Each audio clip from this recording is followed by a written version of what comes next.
Lanjut ke masalah manuskrip yang hancur lebur. Gereja Katolik direferensi tadi bilang, gereja menjaga naskah-naskah Alkitab selama 2000 tahun. Bohong, itu kebohongan yang memalukan. Fakta akademis dari para ahli kritik teks, seperti Bart Ehrman, menyatakan tidak ada satupun naskah asli, autograf Alkitab yang tersisa. Nol, nihil. Yang ada hanyalah salinan, dari salinan, dari salinan, dari salinan. Dan tahukah kalian? Antara satu salinan dengan salinan lain, tidak ada yang sama persis. Ada ribuan variasi. Ada ayat yang di naskah A ada, di naskah B tidak ada. Contoh paling telak, Markus 16 ayat 9-20. Buka Alkitab kalian sekarang, lihat catatan kakinya. Di situ sering tertulis, ayat-ayat ini tidak terdapat dalam naskah-naskah kuno yang paling tua. Artinya apa?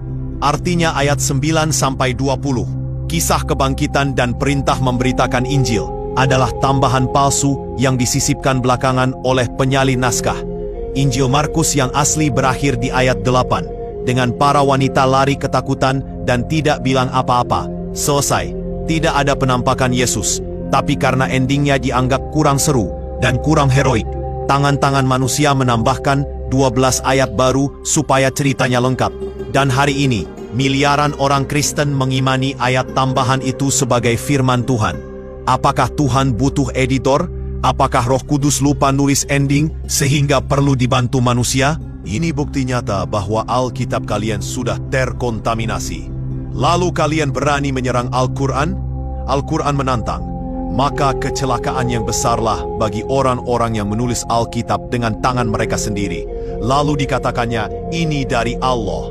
Quran Surah Al-Baqarah 79. Tuduhan Al-Quran terbukti secara forensik sejarah. Kalian menulis sendiri tambahan-tambahan itu dan melabelinya sebagai suci. Kasus lain yang lebih parah. Yohanes 8 ayat 1-11. Wanita berzina. Kisah Yesus berkata, barang siapa tidak berdosa, hendaklah ia melempar batu pertama.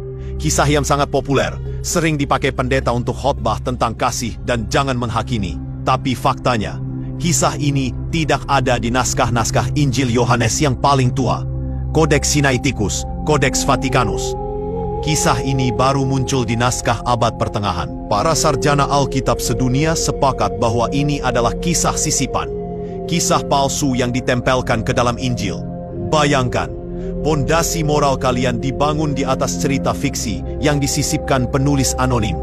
Masih berani bilang Alkitab inerrant, tanpa salah. Masih berani bilang wahyu final.